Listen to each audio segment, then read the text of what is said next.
Olá, meus amigos, que Deus abençoe a todos vocês rica e abundantemente em o nome de nosso Senhor e Salvador Jesus Cristo. Eu sou o pastor José Maria da Igreja Identidade de Cristo.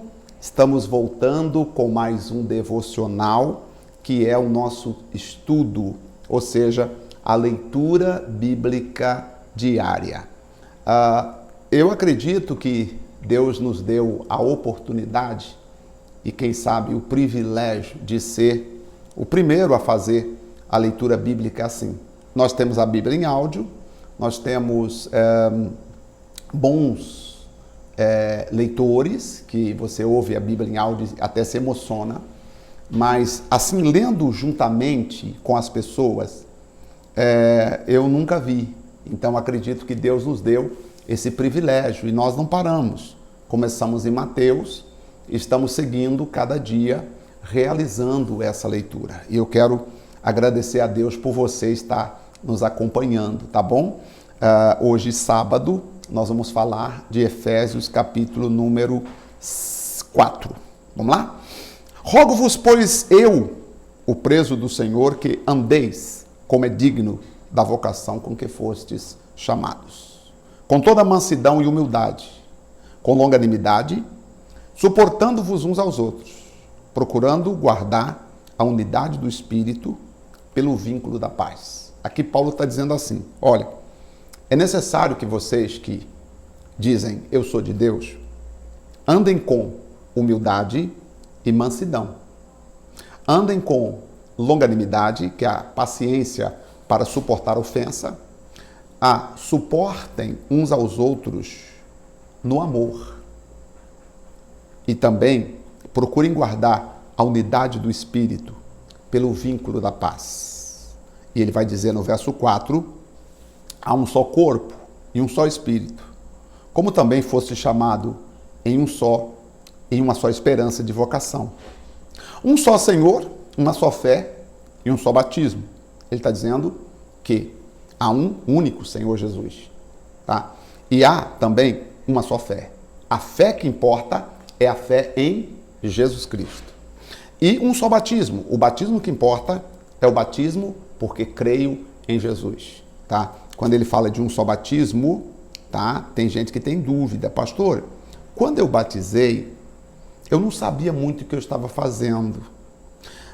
Aí eu tenho dúvida se o meu batismo valeu. Agora eu pergunto, está escrito aqui que é um só batismo, e agora? Tem hora que hoje eu estou mais consciente e me dá vontade de batizar, sabendo hoje mais sobre Cristo que eu estou fazendo. Mas eu leio que há um só batismo. O que ele está dizendo? Ele está dizendo, há um só Senhor, não há outros senhores, ele é o único Senhor. Há uma só fé, quer dizer, a fé que vale a pena, a fé que funciona, a fé real. A fé que leva à salvação é a fé em Jesus Cristo. E o que importa é você ser batizado em Jesus Cristo. Não existe batismo em nome de não sei quem. Batismo em nome de fulano. Não, ele está dizendo que um só batismo quer dizer em nome dele, para a glória dele, para que ele seja glorificado na sua vida. Um só Deus e Pai de todos, o qual é sobre todos e por todos em todos. E aqui ele está falando de uma forma, tipo, quando você diz Pai de todos, você está entendendo que ele está dizendo, Deus não faz acepção de pessoas. Quem vier a ele, ele recebe. Mas a graça foi dada a cada um de nós, segundo a medida do dom de Cristo. Quer dizer, a graça, à medida que você entrega a sua vida a Cristo, você vai aprendendo, você vai entendendo mais sobre Cristo Jesus. E aí o verso 8 é muito interessante, por isso diz, subindo ao alto, levou cativo o cativeiro e deu dons aos homens. Preste atenção nisso. Os dons que Deus deu foi para os homens. Existem pessoas que dizem, não, a igreja tem dom. Não, os dons não são da igreja. Ele deu dons aos homens. Eu criei durante muito tempo que o dom era do ministério que eu vivia. Eu acreditava que o dom era do ministério. Até depois que eu fui estudar a Bíblia com os americanos, e aí eu entendi que o dom, e aí está escrito aqui, eu não sei por que eu acreditava que o dom era do ministério, falta de ler a Bíblia, né? Porque está escrito aqui. E aí ele mostrou, falou, olha aqui, Deus deu dom aos homens. Significa que onde você estiver, o dom é seu. O que você está fazendo no Brasil, você pode fazer na América, você pode fazer na África, você pode fazer aonde for, porque o dom é seu. Deus deu dom aos homens. Isso abriu a minha visão. Ora, ele subiu, ele subiu, que é senão também antes tinha descido às partes mais baixas da terra, porque ele foi morto por nós, né? E desceu às partes mais baixas da terra por causa dos nossos pecados. E diz, aquele que desceu é também o mesmo que subiu acima de todos os céus para cumprir todas as coisas. Lá ele está à direita de Deus hoje, cumprindo todas as coisas em Deus por nós.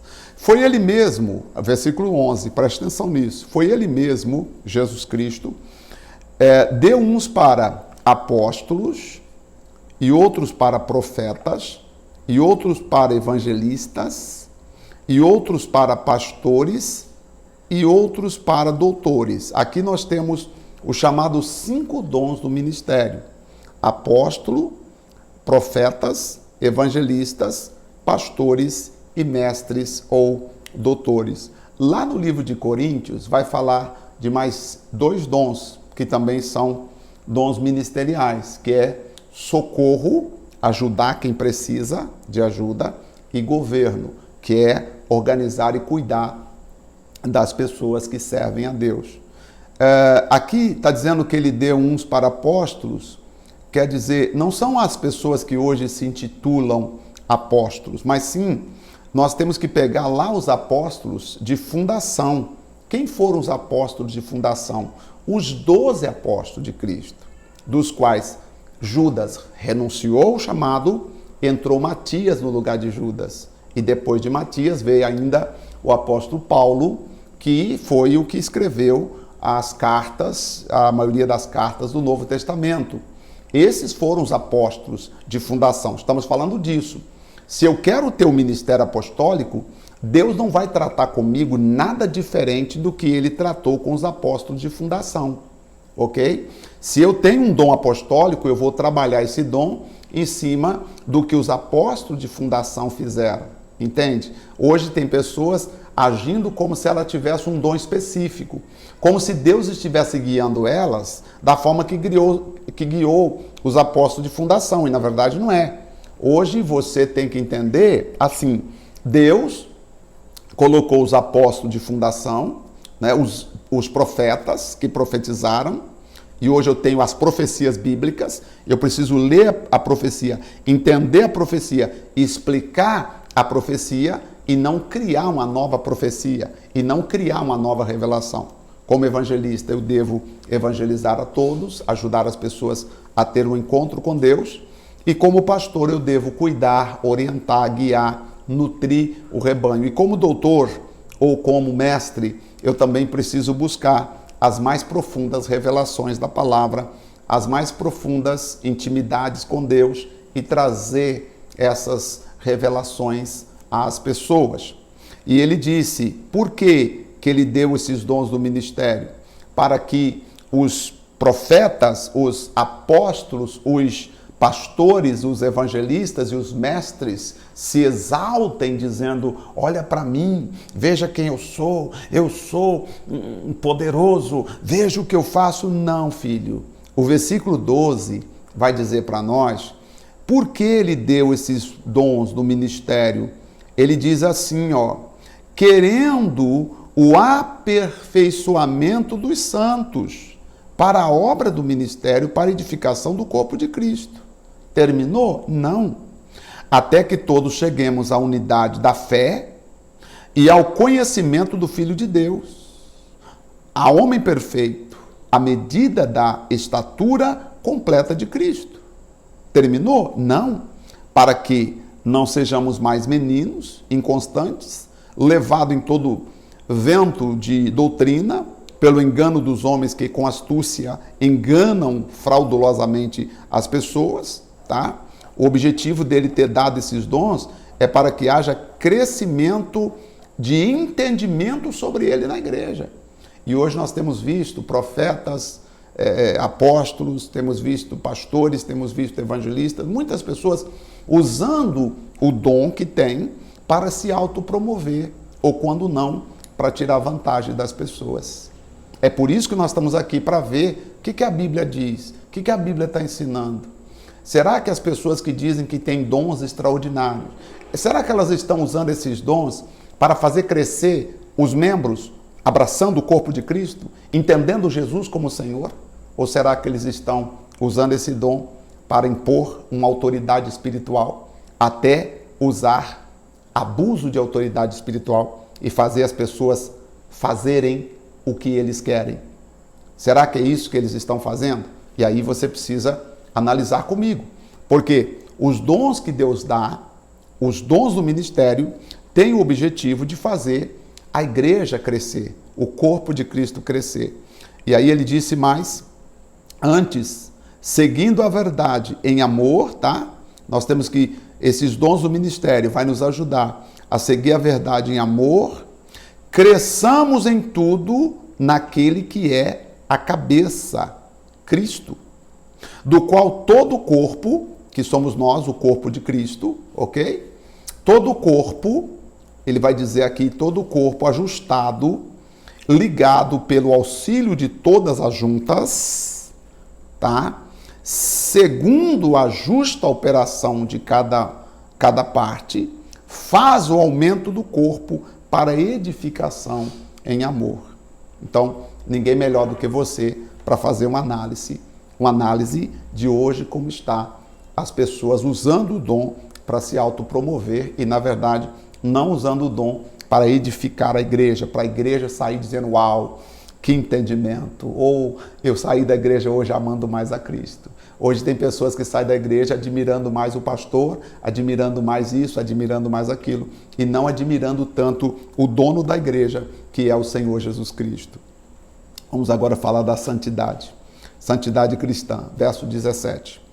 E digo isto e testifico no Senhor para que não andeis mais como andam também os outros gentios, na vaidade da carne, entenebrecido no entendimento, separados da vida de Deus pela ignorância que há neles, pela dureza do seu coração, os quais, havendo perdido todo o sentimento, se entregaram à dissolução, para com avidez cometerem toda a impureza.